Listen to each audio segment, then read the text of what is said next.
ọjọ́kọ́jọ́ là ń bẹ̀wò ìkúkú dùkú lóko Podium International wọ́n ti wà tipẹ́tipẹ́ látìgbà tí wọ́n ti ń bàbọ̀ wọn ò fìgbà kan tẹ́rì o wọ́n ti wá ṣe bẹ̀bẹ̀ wọ́n ti gbé bẹ̀bẹ̀ dé Podium Cinema ni wọ́n tún gbé dé Podium Cinema lórí YouTube ẹ fọ́lọ̀ wọn kẹ́ ẹ láìkì wọn kẹ́ ẹ subscribe ibẹ̀ lẹ́tì mọ̀ wọ àwọn àjẹ́ àbálẹ̀ fíìmù ẹ̀dọ̀kì fíìmù tó léfo gan tààrà Podium Cinema mo bẹ́rí fún yín fíìmù mẹ́sàn-án ọ̀tọ̀ọ̀tọ̀ ni wọ́n kó jáde àwọn gbàǹkọ́gbé fíìmù èkíní májẹ̀mú ẹ̀gbọ́n èkejì my wet ẹ̀kẹta ọmọ ẹni ẹ̀kẹrin àlàmú èkó ẹ̀karùn-ún àìmọ̀ ṣẹ̀wárí pé nǹkan kì í ṣẹ̀ṣẹ̀ ràgó ó kọjá bẹ́ẹ̀ eléyìí lẹ́ti kẹjù èdè Yorùbá ni wọ́n fi ṣe àwọn fíìmù yìí ẹlẹ́ẹ̀kẹfà sẹ́ẹ̀kẹsàn-án èdè òyìnbó ni wọ́n kọ́ ẹ̀kẹfà tẹ́mà èkeje the casting ẹ̀kẹjọ M1 the detective ẹ̀kẹsàn 100 M1 the detective at 100 orí síríìsì lẹ́fì máa wò ó ìyẹn dàgbéléwò nìyẹn Podium International Podium Cinema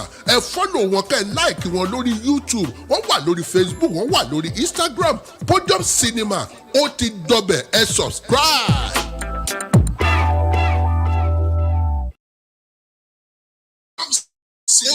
Good evening today and welcome to our program.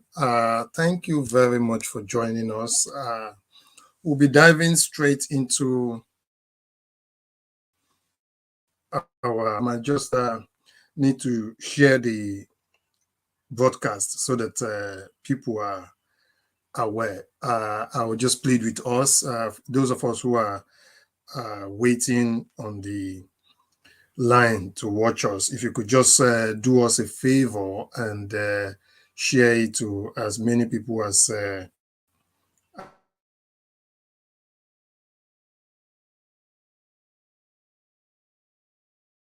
today.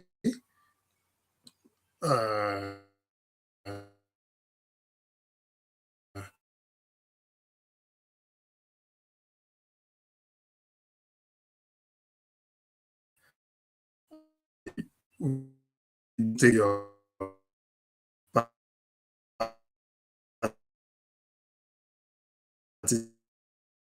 first.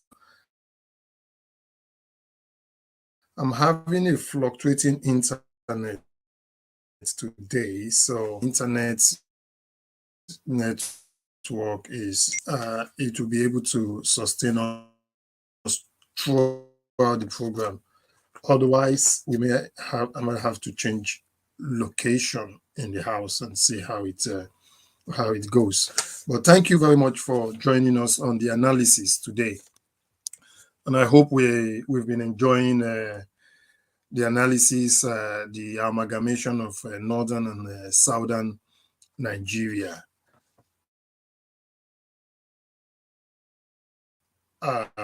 Today we're going to be going into the financial positions of both the north and the south. So, we've looked at several things about the amalgamation of north and south Nigeria, as documented by the one and only Lugard himself. So Lugard was the governor of Nigeria from both Nigeria from 1914 to 1919. It was given that position, assumed the position from 1912,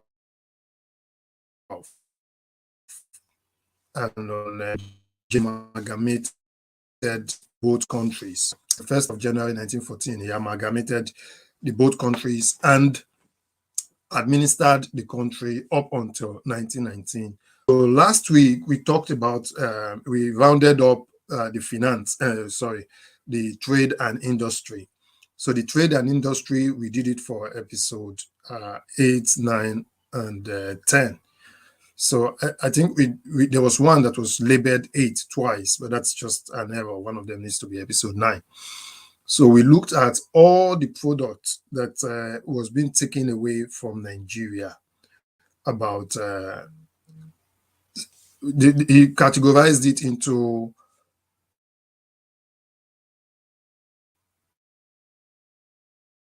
uh,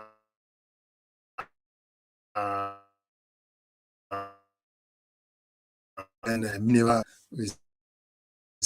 I believe my internet is a bit dodgy. So what I might do is actually, if you hang on with me, I'm gonna try and see if I could relocate from my present. Just so if you hang on with me, and I'm just gonna put the advert so that I'll just take time to sort out the internet.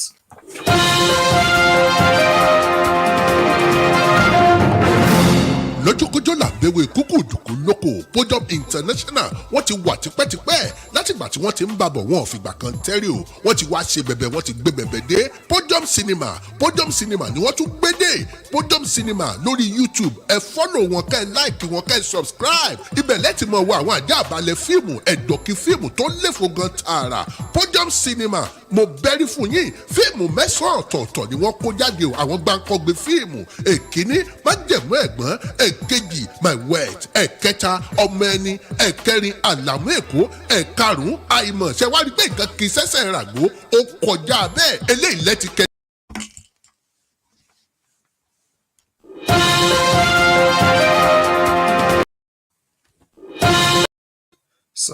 Sorry about that. I'm gonna try and see. I hope the internet is much better here now. So yeah. So we looked at the products Lugard was able to extract from Nigeria, and more so, these products have always come out of Nigeria anyway. The only thing was he enhanced it. So we talk of oleaginous product, which were palm oil, palm kernel, oil seed, and different stuffs. And then we also look at mineral resources. So in terms of mineral resources, he was able to, Nigeria discovered coal at that time. We just discovered lignite and we discovered limestone. So those were products that were at his disposal that Lugard was able to exploit, and he exploited them to the fullest at that material time. So today we're going to be looking at the financial budget of colonial Nigeria. So when he amalgamated these two countries at that time, we all knew that around 1906, Lugard estimated that what the northern Nigeria was making was just 70,000 pounds. So from 1906, when they were making just around 70,000 pounds, the British government was subsidizing them to the tune of 300,000 pounds annually. So the British government actually wanted to do away with northern Nigeria until Lugard came into the picture. So when Lugard came into the picture, amalgamated the two countries and tried to ramp up the two countries in terms of production. So he was more concerned about what he could produce and what he could get, especially for the colonial government. Now, the budget of the colonial government in the north was always, their dates run from April to March. So April 1st to March 31st. And then, thank you, Comrade Mayor. I see your comments. Thank you for joining us. So, and then that of southern Nigeria started from January to December. So by 1912, 1913, 1914, they've done it in such a way that the two budgets now started and ended from January till March, January till December of each year, which is what we now use today. So usually what will happen then is they would the southern government would write their own budget, the northern one would write their own budget, Then the colony, which is Lagos, it was still used, it was still 3 colonies. They would write their budget, but they would present it as one to the governor, who would then read it out as a government policy to be enacted. So, in terms of this budget, now, each head of each department was also meant to write their own budget. So, the head of Ministry of Medical, whatever, would write their own budget and say this is what they wanted to spend. The head of the railway would also write his own budget. This is what they want to spend and things. And then for the railway as well, they also have a general manager. So, who is also part of the executive anyway, but his role is to oversee the railway. Now, the essence of having a general manager was to have an experienced person who is an engineer, who is going to be able to marshal. So if you imagine government expenditure and not wanting to contract government big infrastructure to third parties, just in order to be able to get the most out of it. So on amalgamating the two countries, definitely the North was making 70,000 and Britain was subsidizing them with over 340 something thousand. So definitely they were in deficit. And if they were in deficit, that money needs to come from somewhere. So the money was coming from the southern Nigeria. So immediately they combined these two economies together, all of a sudden we became indebted. We became indebted to the tune of, so the combined deficit annually for these two regions was now 357, around 357,000 in those days, which if you multiply it by what we have today, like if you multiply it by what we have today, by what it should have been today, that would have been 43 million pounds in deficit. So that was the deficit we had around that time. So when we had this deficit, Lugard now calculated that averagely our deficit should be, if you average it over 5 years, it should be around 229,000. So now the colonial reserve of the South, and mind you, majority of the southern reserve we had came from Lagos and the Yoruba lands, because we were the one who started paying taxes. We were the one who were paying VAT on goods and things and that. I know a lot of us look at Nigeria today and look at the mobility that you can travel from Lagos to Kano in 2 days. It wasn't like that before. There was no cars. So the only means of transportation was if the colonial government were able to build railway. So they built a railway from Lagos to Ilorin to Jeba, and then from Jeba to Zungeru in Niger State, and then extended it from there to Kaduna to Kano. So that was the trade route that was on before. Now, we now had about 1 million pounds in our reserve in the Yoruba territories.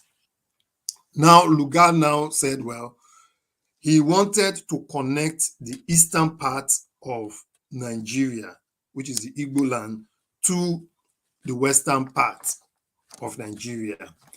And at that time, I told us in the last, among the mineral resources he discovered was coal in Enugu, in Udi, in Enugu. So he wanted to develop that material. Now, one of the things he wanted to do was, in terms of government expenditure, mind you, we are a colonial state, a colonized state. So majority of the things we buy them from Britain and previously from Germany as well. But now America is now in the mix. So we buy things from both Britain and America. So our source of electricity generation then was coal, even in the UK as well. And majority of the place we could buy is from Britain. So it was more expensive. So discovering coal in Nigeria was like a game changer. So Lugard felt if he could take the coal in Nigeria, in Enugu, to service the whole Nigeria, it would stop the colonial administration from buying from Britain. So they needed to build a railway. So when they needed to build a railway, it dipped the hands of the government into the reserve of the southwest of the Yoruba land and took all the money to build a railway to the colliery in Enugu, which was about 150 miles. So when he built that railway, so he got about 1 point something, 1.7 million. So the railway cost about 2 million pounds to build. So when he built that railway, when he finished building the railway, although he started generating funds as well, mind you, all these things was happening when the war broke out as well. So when the war broke out,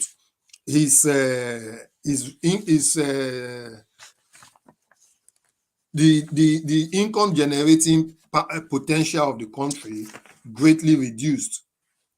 So when the war broke out, the income generating potential of the country greatly reduced. So he wasn't making as much as he had hoped for. But one of the things Lugard did then was to then impose surcharge. He didn't tax the majority of the people, but he had to now added tax on about 3 products, and then later it increased to about 6. So in the first year of amalgamation, which is 1914, so in the first year,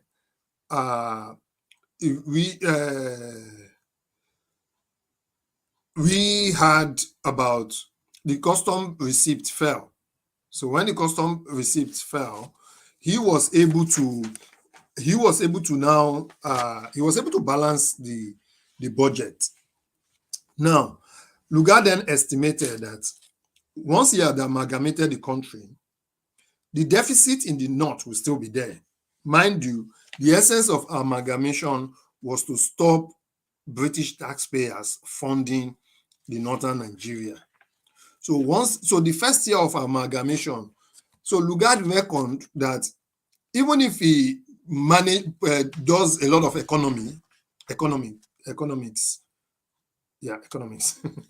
If he does a lot of economics, like spending prudently, then he should be able to, if he does some economics, he should be able to, in a way, reduce the deficit.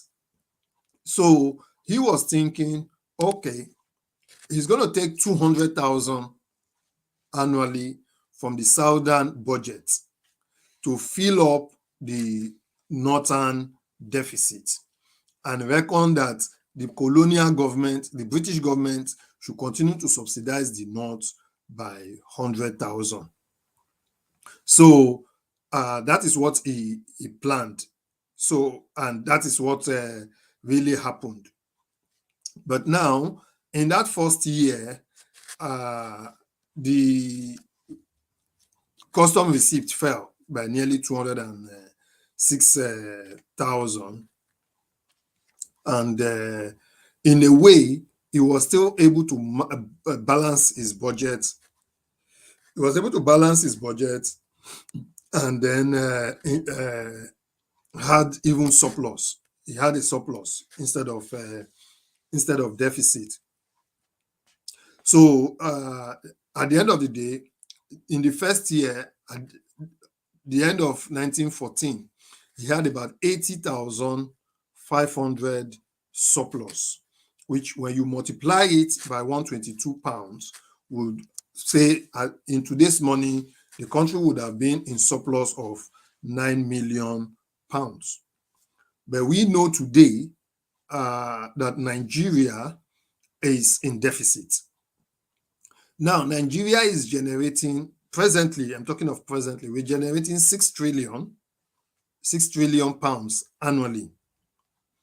Our budget is 18 trillion pounds. And not only is that ridiculous because we're spending times 3, we are now borrowing money we don't have or we don't need to subsidize politicians in the name of fuel subsidy, because this fuel subsidy does not actually get to the people. And it's actually not a subsidy. It's just the government looking for a means of stealing money. Now, somebody sent me a message, and former US ambassador to Nigeria, John Campbell, with one other person from Harvard University, did a report and said Nigeria is, there's no way out for Nigeria and there's no return, and that Nigeria is now a failed state. Nigeria can no longer secure the lives and property of its people. Nigeria can no longer shoulder the responsibility it used to in Africa. Nigeria, which happens to be the economic backbone of Africa, is no longer the economic backbone, because with the borrowings for this year, with the borrowings of this year, what it's going to do is it's going to further put us into a very dire situation. And the Fulani knows this. They know this, that Nigeria is non-existent. Anambra State Governor, Professor Soludo, was saying when the previous governor was leaving office, left only 400 million naira. For a state that has to pay salaries, I wonder what 400 million naira would do. When you have to pay lecturer salary, you have to pay primary school teacher salary, you have to pay local government staff and government staff. So it tells us, and we look at many states, at least 3/4 of the states in Nigeria are non-functioning. So all they wait for is allocation. Some local governments in Nigeria are producing zero to the federation account. Zero, literally zero. So those local governments should literally not exist. So Lugard, with parsimonious finance, he was still able to get surplus. If it was our Nigerian politicians, they would probably steal it and go and borrow money and tell the colonial government to borrow them more money. So that was 1914. So in 1915, that was when they collected our reserve in Yoruba land, 1.something million, to build the railway line to Enugu. Now, the railway in Yoruba land was generating over 1.something million for the Yoruba government. So building that railway to Enugu, Lugard also had to borrow money because he was building it to get coal from Enugu. And then once he had done that, there was deficit on that coal, because the 1.75 million, he also borrowed money. So he spent about 2 million in 2016 to build the railway connecting from Lagos to UD in the colliery in Enugu. So prior, he was hoping that we'll probably make about, say, maybe 3.something million in revenue for 2019, but we made about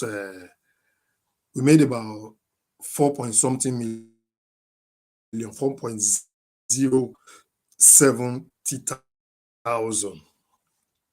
So at the end of the day, Lugard was still trying his best to ensure that he was spending this money judiciously. So in 1913, he reckoned we generated 1.1 million in duty on spirit. So we've generated 1.1 million to collect on revenue from spirit. But 1914, there was war, 1915, 16, 17, 18. So it was one of the restricted product. So it didn't come. So there was that revenue ceased. So it generated 1.1 million. So he was thinking, what's going to happen? How is he going to manage the economy of this country? But what helped, because he said it will be difficult without analysis to show how he has raised money to relive on the country. But what helped was that in 1916, there was a duty imposed on three staples from Nigeria. So out of the products they were exporting, especially palm oil, there was a 25% surcharge on it, which increased to six products in 1918. So, and there was surcharge on tobacco, cartridges, and spirit. No, spirit was not coming then. So all the railway freight, all the loads they were bringing on the railway, whether it's granite or whatever, they had to pay 30% charges. So it was only spirit. Spirit was restricted. It didn't flow. It didn't come. We didn't use it. Also, we remember that it built the court. And I told us from the start that one of the things the British people come with is they come with their government, they come with their business, and they come with their judiciary. Because if there is a matter for dispute, you need somebody to adjudicate. So now the court system was now more efficient, and then they were doling out more fines to quite a lot of people, and that increased revenue as well. So he was able to get revenue from there to fund other projects that he was undertaking. Now, Lugard now did something. In all our revenue that we generated was in the region of 4 million annually. So on that 4 million, Lugard then borrowed extra 6 million. 1 point something million came from the reserve from Yoruba port, which needs to be paid back and sent back to where it came from. So he borrowed 6 million from British government to help him build railway. He built the railway and it started yielding. I think annually, the one from in the Igbo land started taxing people who were docking at the harbor, and he was getting about 485 pounds per mile. So in a year, he was making about 280 something thousand. But so far, we were now in a deficit of 8.5 million pounds in those days, not present day money, which if you multiply will be like 100 and something million pounds. But he had the belief that Nigeria would be able to pay this money because, like the spirit, if they start importing it, which they did, and they were taxing us, that was what was used to pay the colonial debt. The colonial debt, we were meant to be servicing that debt with 407,000 pounds annually. So the North was contributing, the South was contributing, the native government were contributing because the local chiefs and kings and things, they still maintained their own system of government, and they were making money, and they were not disturbed. So now I looked at what we were using to service our debt.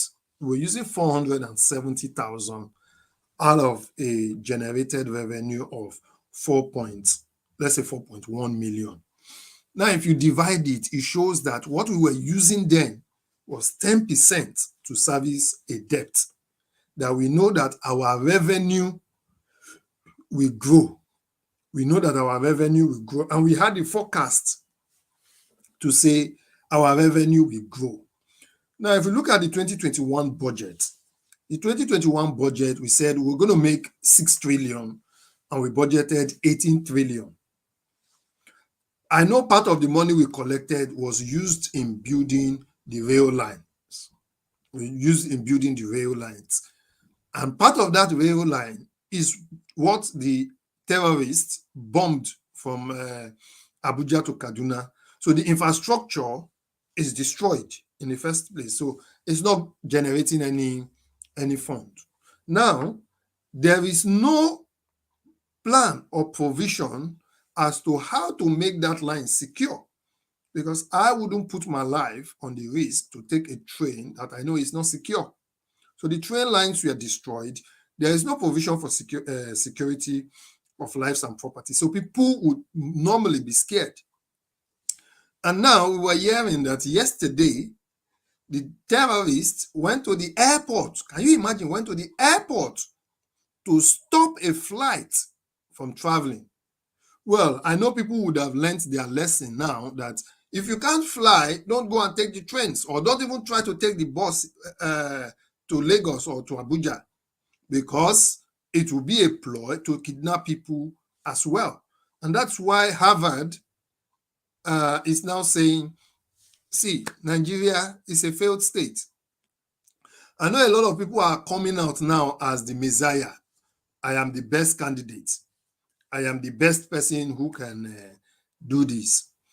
And Osinbajo, who is part of this government, who has failed, because there's no way the vice president can exonerate himself from the current failure we are facing. Now, PDP had it for 16 years, and we said that government is fraudulent. They are fake, they are thieves. They drove them away. They brought in APC, and APC within 8 years have wrecked the country completely to zero. And if care is not taken, we will be borrowing. All our generated revenue over 100 and all our generated revenue will go into servicing debts. So, which means that Nigeria will be living on borrowed times, because we are spending far more than we are making, and we are spending far more than we can cater for. And if you imagine that the president has even said, "Oh, we're subsidizing fuel for 300 billion naira." No, that's too generous. Let's subsidize fuel now for 4 trillion as subsidy, when the country is only making 5 to 6 trillion annually. Then I think this is the time for Nigerians to call themselves. This is the time for Yoruba to call themselves and say, whatever is happening in Nigeria, it does not concern us. Because this is a grave situation we have just found ourselves. It's a very precarious situation we have just found ourselves. And I don't think it is sustainable, the situation we've just seen ourselves in. It's a very precarious situation, because how can a country that is making only 4 billion, 5 to 6 trillion, be subsidizing fuel for the whole population up to the tune of 4 trillion? Then it doesn't show that we are ready to be a nation. It just shows that we are a nation of wasters. We are a nation of wasters, and we like to continue to waste resources.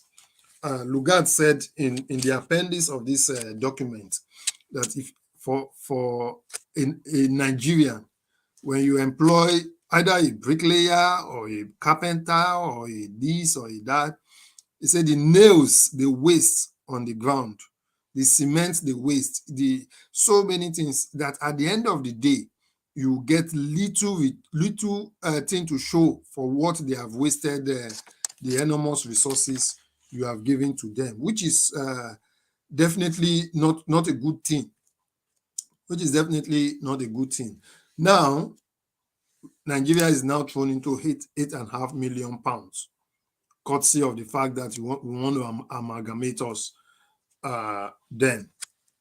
So when he amalgamated us, he looked at new debt charges because the railway to Enugu obviously cost enormous amount of stress on the country, which we need to pay. And then Lugard now said, but there was something that happened because there was profit that was made from the currency. So the currency, Britain was the one printing our money then. So they gave us quite a lot of coins. So that money, he reckoned it was about 1.7 million pounds. So he reckoned it was about 1.7 million pounds at that time, and said he's sure between that 1914 and 1919, the money should be around 2 million. Majority of it belonged to the Yoruba government. So Lugard now said, well, he doesn't think we should borrow any more money, but he still feels that there's still more roads, more railroads that needs to be built. So he reckoned that they should take that money to build to rehabilitate the ones that have already been built. And once those ones that have already been built have been rehabilitated, then they can take part of that funds to build accommodation for the European staff. Because the European staffs that were coming were living in accommodation for free. And he reckoned they were spending about £6,000 for accommodation. And then the staffs, they were spending close to 5,000 to 6,000 for staff as well to sort out accommodation. So he reckoned if that money can be used judiciously to build houses, because what they were doing was just erecting temporary structures. So if they can build a more concrete, permanent structures, that would help a lot in terms of reducing the burden on the government. So he then looked at future prospects of how he can generate more revenue. So he looked at the profit that will be gotten from the coal, and then the shipment of that, and then the royalty from what's it called, tin, and then the direct taxes on the Yoruba people at that time had now grown to nearly £300,000. So he's hoping that the prospect looks good, and truly it looks good, because if in a dire situation you are able to get all these resources and use it judiciously, then the prospect for a brighter future definitely does exist. So Lugard then looked at, he believes that more money would come. So in 1919, he was expecting that we'll make maybe probably 3.7 million, but we made 4 million. So he then looked at the expenditure that we spent. So he made 4.014 million and he spent 4.1 something million. So which meant that our deficit as at 1919 was about £154,000, which was not bad, because for somebody who was expecting 3.7 million and thinking the deficit would be about 5 or 6 or 700,000, the deficit was not that much. And now we've started building back the reserves. We started building back the reserve such that in 1917, the reserve was now 705,000 pounds. In 1918, it was about 800 and something thousand pounds. And then in 1919, I reckon the reserve will be about 871,000 pounds. Lugard left in September 1919, but then he hoped that at least by the end of 1919, our reserve should be back to pre-war time, which was over 1 million pounds. Now, the northern Nigeria now, their own region has started, well, not catch up, but started making money. So they were now making over 400,000 annually, up from 70,000. So they started getting money as well. Now, I told us majority of the things that took the money from the northern Nigeria was the military, the West African Frontier Forces. And the West African Frontier Forces was costing the colonial government nearly 300,000 pounds. For that year, the salary was a bit reduced to about maybe 176,000. But then they needed to pay war bonuses. So the war bonuses they were looking to pay. They were also Lugard was also thinking that rather than war bonus, it would just make it, what it will do is it will make it into salary. So to make it into salary and pay the military officers. So the other thing he was now looking at was now, since he's discovered coal, he's built sawmill, he's built several other things. We've got lime, we've got lignite. So he was hoping that the expenses on government would definitely reduce. So he was hoping that the expenses of the government would definitely reduce, because majority of the things the administration was importing from Britain and America, he was hoping that with the use of local content and local material, that would reduce. And then he was also looking at, since 2/3 of the export material came from trade spirits, he was very concerned that if anything were to happen, because he was looking at the prospect that what would happen if one of your major products suddenly becomes unobtainable and you cannot generate that revenue that you're looking for. So he then tried to get stable products that he will say, okay, these are the products that we can guarantee A, quantity, B, quality, and then generate the necessary revenue that we get. So trade spirit and palm oil were the two things he was mostly scared of, but he was now able to get tin. He was able to get hides and skin. He was able to get cocoa and granite. So those 4 products for him were now staple products that he knows that year in, year out, they can meet production, they can meet output, they can meet quality, and all the necessary rigors of production.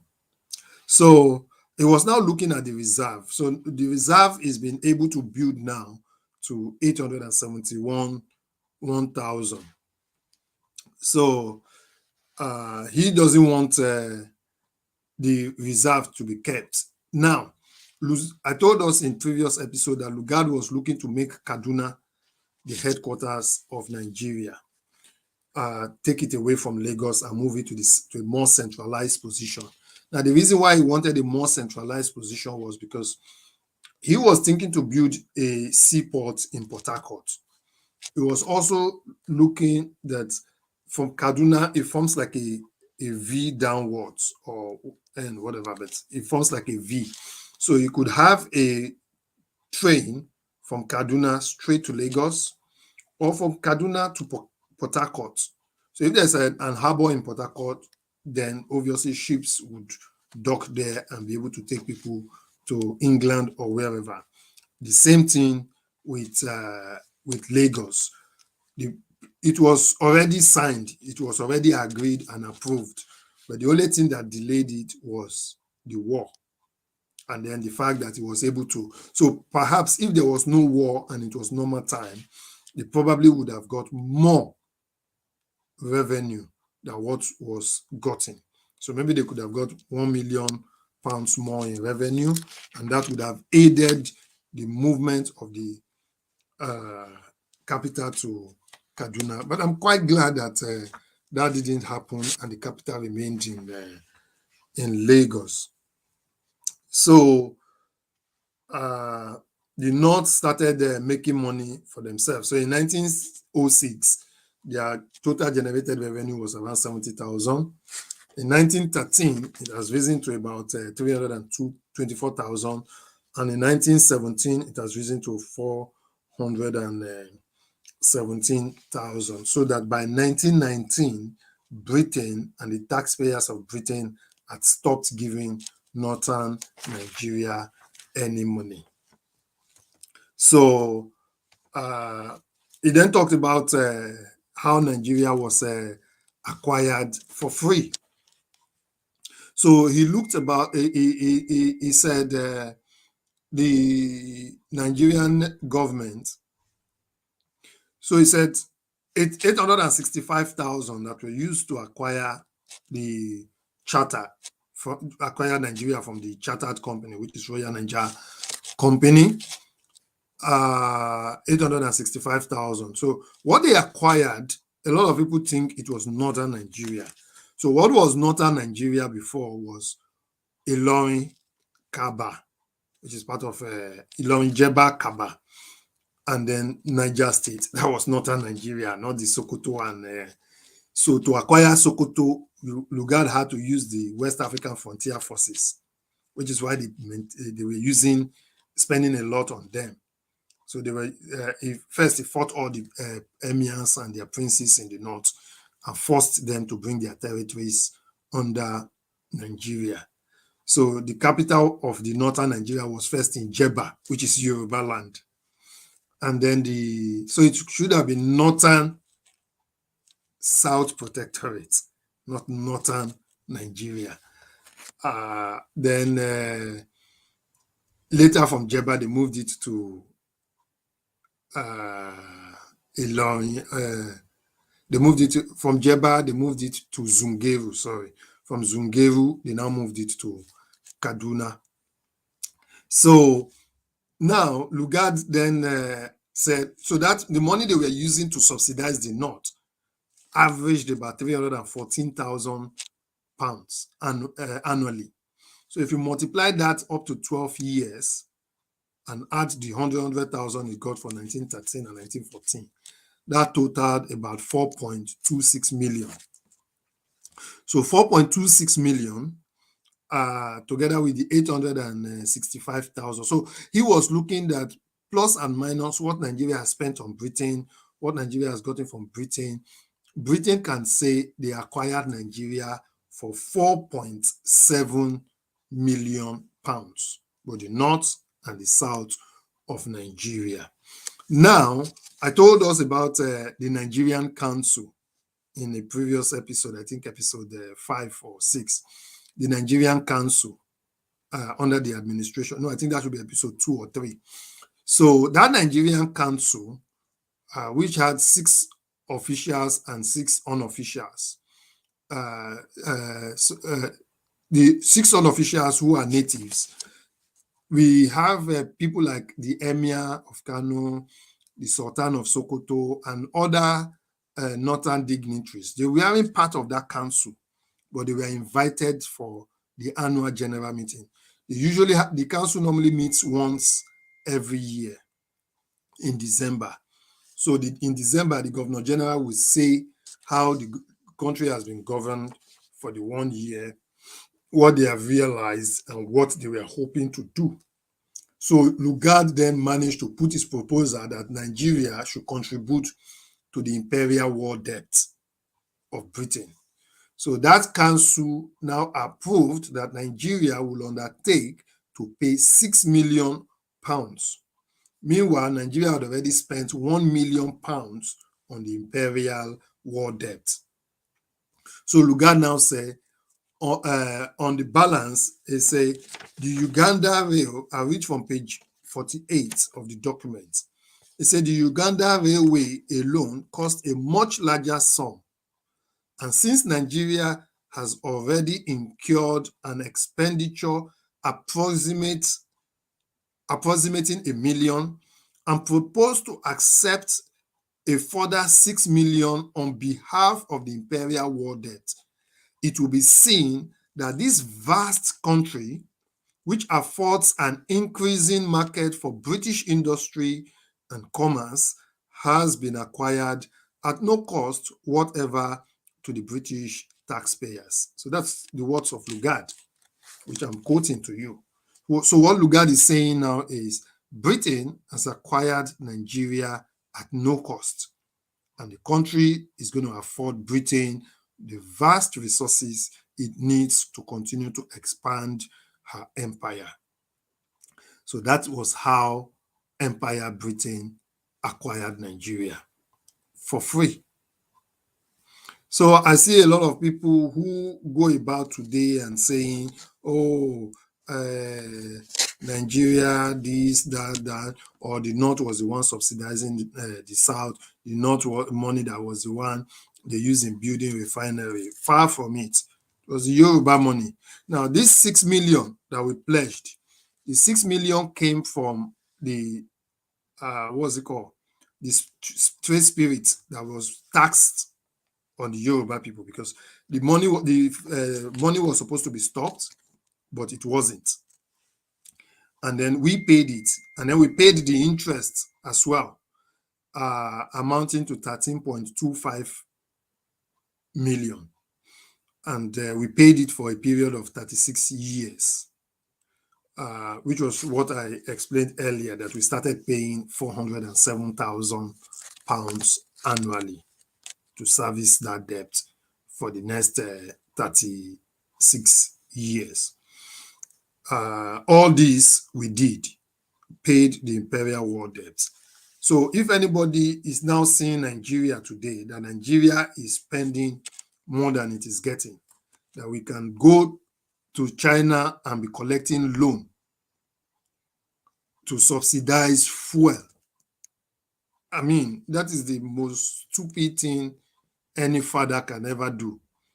You cannot go and say your children need money. Your children that are working and are able to take care of themselves, you now go to borrow money to subsidize them. For me, I think that is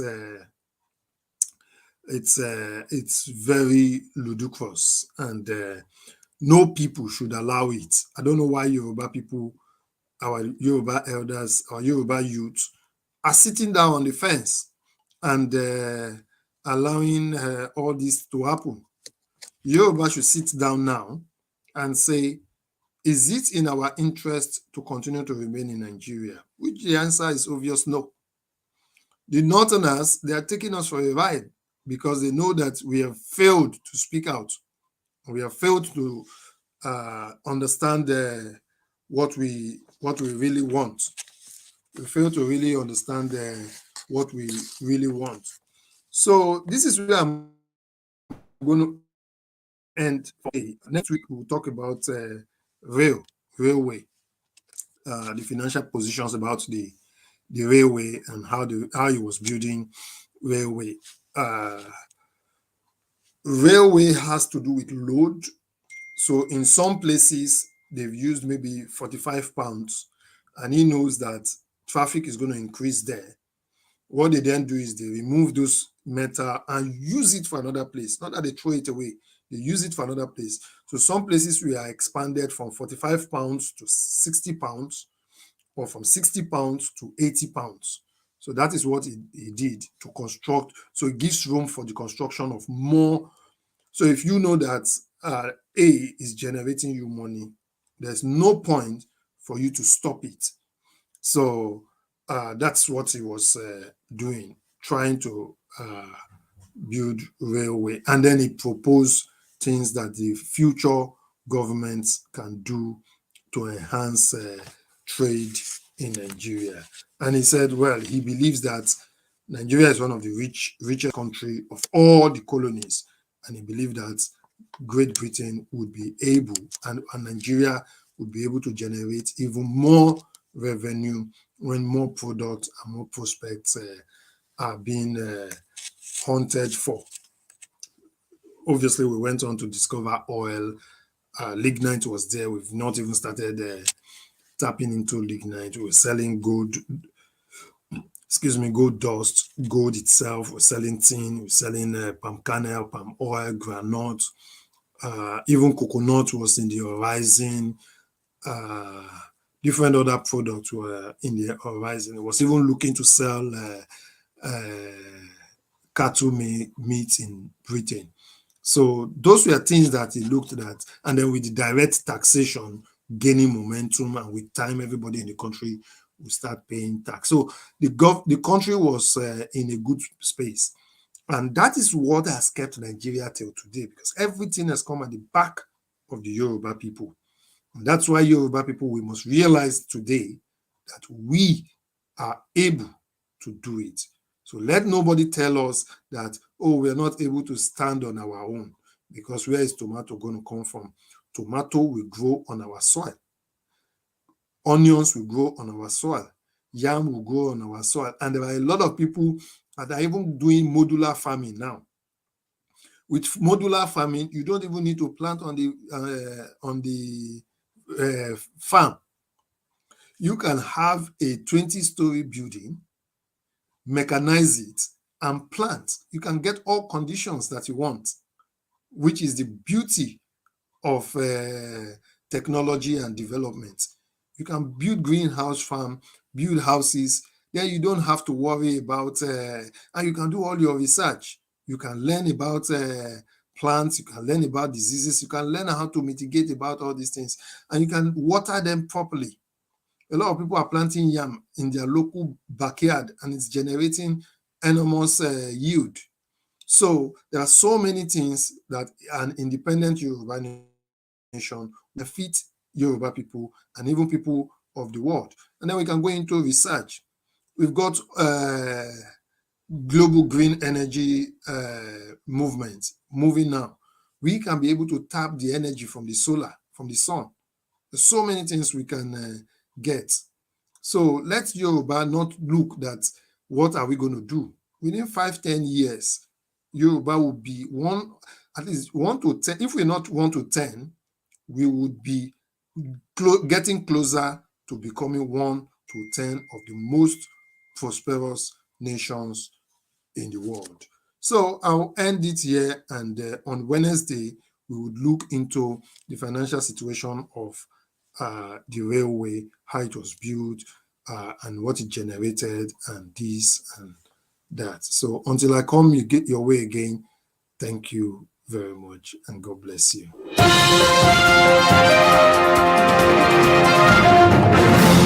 lọ́jọ́kọ́jọ́ làbẹ̀wò kúkú dùkú lóko Podium International wọ́n ti wà tipẹ́tipẹ́ látìgbà tí wọ́n ti ń bàbọ̀ wọn ò fìgbà kan tẹ́rì o wọ́n ti wá ṣe bẹ̀bẹ̀ wọ́n ti gbé bẹ̀bẹ̀ dé Podium Cinema ni wọ́n tún gbé dé Podium Cinema lórí YouTube ẹ fọ́lọ̀ wọn kẹ́ ẹ láìkì wọn kẹ́ ẹ subscribe ibẹ̀ lẹ́tì mọ̀ wọ àwọn àjá àbálẹ̀ fíìmù ẹ̀dọ̀kí fíìmù tó léfo gan tààrà Podium Cinema mo bẹ́rí fún yín fíìmù 9 ọ̀tọ̀ọ̀tọ̀ ni wọ́n kó jáde o àwọn gbáǹkọ́gbé fíìmù èkíní májẹ̀mú ẹ̀gbọ́n èkejì my word ẹ̀kẹta ọmọ ẹni ẹ̀kẹrin àlàmú èkó ẹ̀karùn-ún àìmọ̀ ṣe wá rí pé nǹkan kì í ṣẹ̀ṣẹ̀ ràgbó ó kọjá bẹ́ẹ̀ eléyìí lẹ́ti kẹjù èdè Yorùbá ni wọ́n fi ṣe àwọn fíìmù yìí ẹlẹ́ẹ̀kẹfà sẹ́ẹ̀kẹsàn-án èdè òyìnbó ni wọ́n kọ ẹ̀kẹfà tẹ́mà èkeje the casting ẹ̀kẹjọ M1 the detective ẹ̀kẹsàn-án 100 M1 the detective at 100 orí síríìsì lẹ́fì máa wò ó ìyẹn dàgbéléwò nìyẹn Podium International Podium Cinema ẹ fọ́lọ̀ wọn kẹ́ ẹ láìkì wọn lórí YouTube wọ́n wà